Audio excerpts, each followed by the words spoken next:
तो इस वीडियो में बात करने वाला हूँ एसबीआई बैंक का जो क्लेम फॉर्म होता है, सेटलमेंट क्लेम सेटलमेंट फॉर्म, इसको किस तरीके से आपको भरना है।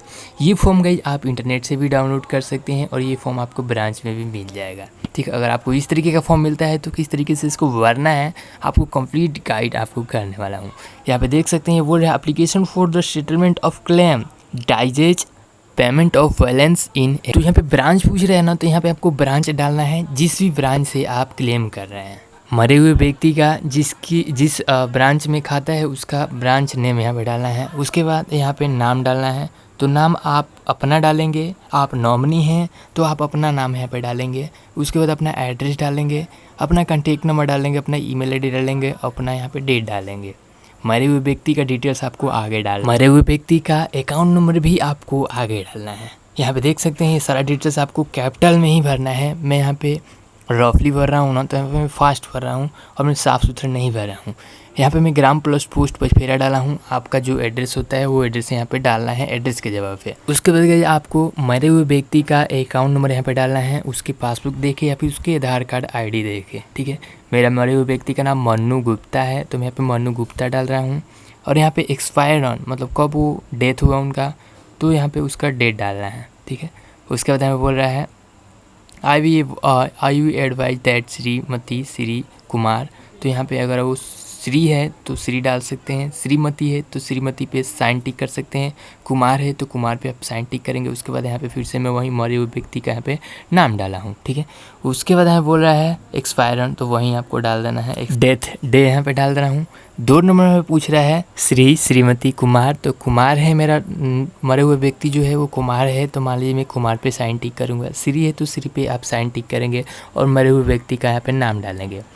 अकाउंट का जो टाइप है ना वो पूछ रहा है कि कौन सा टाइप का अकाउंट है। नेचर पूछ रहा है, मतलब नेचर ऑफ डिपॉजिट या फिर नेचर ऑफ अकाउंट, तो आप यहाँ पे वही डालेंगे। जैसे कि मरे हुए व्यक्ति का अगर आप सेविंग अकाउंट का पैसा लेना चाहते हैं, आप नॉमिनी है तो सेविंग अकाउंट लिखेंगे। अगर उसमें जुड़ा हुआ अगर फिक्स डिपॉजिट तो फिक्स एफडी भी लिख सकते हैं। पीपी पे तो आप तीसरा में पीपी भी लिख सकते हैं। आरडी है तो आरडी भी लिख सकते हैं। करेंट अकाउंट का पैसा लेना चाहते हैं तो करेंट अकाउंट भी लिख सकते हैं। अगर केवल एक ही अकाउंट है तो सेविंग अकाउंट ही आप एक देंगे और यहाँ पे लाइन कर देंगे। ठीक है, उसके बाद अकाउंट नंबर पूछ रहे तो अकाउंट नंबर आपको स्मॉल छोटे छोटे शब्दों में ही लिखना है ताकि सारा चीज़ें यहाँ पे समा जाए। और आप यहाँ पे थोड़ा सा तिरछा लिखेंगे ताकि आपका जो भी नंबर है वो यहाँ पे समा जाए। अकाउंट पूछ रहा है अमाउंट कितना है, तो अमाउंट भी आप लिख सकते हैं। मैंने यहाँ पे डब्ल्यू लिखा है 2-3 अकाउंट, तो 2-3 अकाउंट नंबर यहाँ पे डाल दिए हैं। डेट ऑफ मैच्योरिटी है, अगर एफडी है तो फिक्स डिपॉजिट का डेट ऑफ मैच्योरिटी डेट भी आप डाल सकते हैं अगर आपको पता है तो, अदरवाइज आप उसे स्किप कर सकते हैं। उसके बाद दूसरा फॉर्म होता है सेशन सर्टिफिकेट टैट एड, यहाँ पे इस तरीके का यहाँ पे फॉर्म होता है। तो इस फॉर्म में आपको सारा चीज़ें भरना ही नहीं होता है, कुछ चीज़ें यहाँ पे ऑप्शनल भी दे देता है जिस पे आपको मैंडेटरी स्टार का एक बटन होना, समझिए वो मैंडेटरी है। तो यहाँ पे 4 नंबर पे भी आपको कहीं भी स्टार देखने को नहीं मिल रहा है तो ये मैंडेटरी नहीं है, फिर भी यहाँ पे आपको भर देना है। जैसे कि date of place and death है, बोला date and place of death, मरे हुए व्यक्ति कहाँ पे डेथ किए हैं, कहाँ पे एक्सपायर हुए हैं वो जगह डालना है और उसका डेट भी डालना है। Details of death certificate number, आपको यहाँ पे उसका सर्टिफिकेट नंबर भी डालना है। जैसे कि पे डेथ सर्टिफिकेट होता है वो डाल देना है। फिर जो भी सर्टिफिकेट है वो यहाँ पे उसका नंबर डालना है, एज डालना है। हालांकि 4 नंबर यहाँ पे कोई भी मैंडेटरी नहीं था तो हम फिर भी आप यहाँ पे मैं भर दे रहा हूँ। और यहाँ पे परमानेंट एड्रेस पूछ रहा है तो आप सेम एबव भी लिख सकते हैं, फिर UID लिख सकते हैं, मतलब आधार कार्ड में जो है वो भी आप डाल सकते हैं। लेकिन यहाँ पे मैन्युअली मैं यहाँ पे भर दे रहा हूँ। ठीक है, पिन कोड पूछ रहा है, पिन कोड आपको उसके आधार कार्ड ID से दे के भरना है। उसके बाद बोल रहा है नेम, रिलेशन, लीगल हेयर और यहाँ पे legal heir of the account. ठीक है, तो यहाँ पे नाम डालना है और आपको रिलेशन बताना है कि आप कौन है मरे हुए व्यक्ति का। तो सबसे पहले यहाँ पे नाम में ना यहाँ पे भरना है आपको सिंपली अपना नाम। ठीक है, नॉमिनी है तो अपना नाम यहाँ पे डालना है, एज डालना है। ठीक है, एज डालने के बाद यहाँ पे रिलेशन पूछ रहे हैं तो आप मरे हुए व्यक्ति का क्या लगते हैं, तो मैं बेटा लगता हूँ तो मैं पे सन डाल दूँगा और मैं अपना एड्रेस डालूँगा।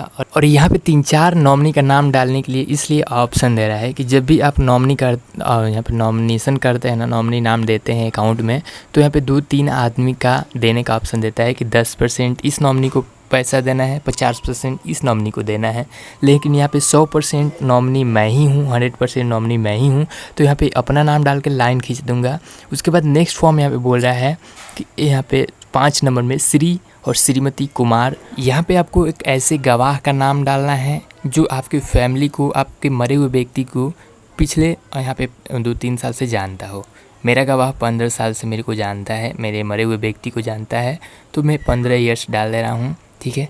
उसके बाद यहाँ पे डिक्लेयर बोल रहा है, डिक्लेयर जो भी डिक्लेयर है ना उसका सिग्नेचर बोल रहा है। जो भी आपने रोहित कुमार यहाँ पे जो गवाह आपने बनाया है उसका सिग्नेचर यहाँ पे डालना है, उसका प्लेस डालना है। अब यहाँ पे बोल रहा है name in the full and address of the person signing in declare, ठीक है। उस पर्सन का यहाँ पे फुल नाम डाले, उसका एड्रेस डाले, उसके बाद उसका सिग्नेचर यहाँ पे करवा ले जिसका आप गवाह बनाना चाहते हैं। यहाँ पे हमने फॉर्म को थोड़ा सा गलती मिस्टेक किया है, हमने अपना नाम डाल दिया हूँ, जैसे कि मैं नॉमिनी हूँ तो मैं अपना नाम डाल दिया हूँ और यहाँ पे मैं अपना सिग्नेचर कर दिया हूँ। लेकिन यहाँ पे ध्यान से पढ़ सकते हैं, name in the full and address of the person signing in declaration. यहाँ पे डिक्लेयर जो पर्सन है उसका उस पर्सन का यहाँ पे नाम, फुल नाम, एड्रेस डालना है, उसका सिग्नेचर यहाँ पे करवाना है। 7 नंबर में यहाँ पे अपना नाम डाल दूँगा और ठीक है, अपने पिता का नाम आगे डाल दूँगा, डॉटर ऑफ, यहाँ पे डॉटर ऑफ के बाद जो है ना वहाँ पे अपने पिता का नाम डाल दूँगा, ठीक है। और यहाँ पे बोल रहा है मेरा फॉर्म डाउनलोड किया गया है, तो मेरे फॉर्म में ज़्यादा यहाँ पे पेज दिया गया है, जैसे कि 15 पेज दिया गया है, लेकिन 15 पेज यहाँ पे नहीं लगता है ब्रांच में, ऑप्शनल होता है। मैं यहाँ पे इतना ही तक फॉर्म भर दे रहा हूँ। अगर आपको एक्स्ट्रा फॉर्म मिलता है तो आप ब्रांच से पूछ भी सकते हैं।